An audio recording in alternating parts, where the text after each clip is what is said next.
because Sydney Council's reputation as a fun police has been reinstated this week as it moves to ban large events in public parks. And, well, for what reason, do you ask? Well, according to Lord Mayor Clover Moore, it's due to climate change. Yes, you heard it, that old chestnut, in an effort to protect grass from damage. I mean, we've really heard it all now. It's like climate change, willy-nilly, just gets thrown around at every event.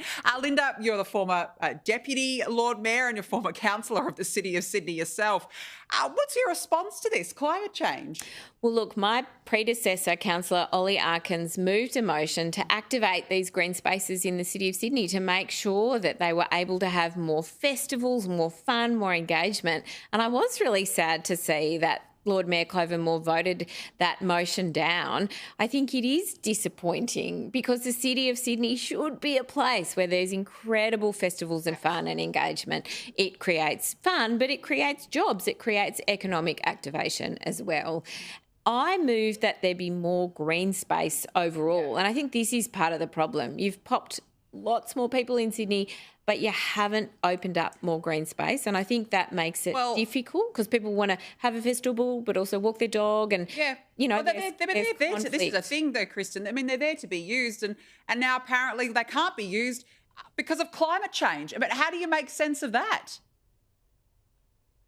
So grass getting damaged is climate change? Is that the main point here? Because I think there's groundskeepers to be able to maintain grass, or every 40-year-old man at home is probably really obsessed with their grass at the moment.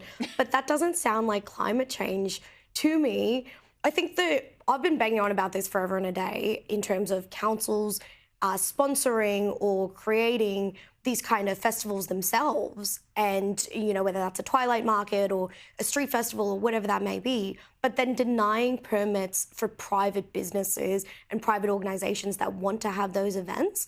If they are going to compete with those kind of markets, they shouldn't be the ones that are responsible for approving those permits.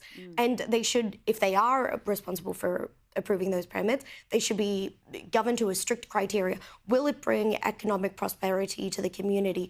Will the benefits outweigh the cons of the grass getting damaged? And is it an event that is worthwhile doing? If they answer yes to all of those things, then the permit should be approved. But they do need to stop competing with these kind of businesses. Can I also just say that, I mean, climate change is real, but the City of Sydney is a council with a surplus. They can invest in drainage. That would solve the problem. Or so it is completely, it's a false argument. You know what, maybe Clover Moore actually just needs to get back to the basics herself of rates, rubbish and roads. I think that she should really stick to the basics and stop driving everybody nuts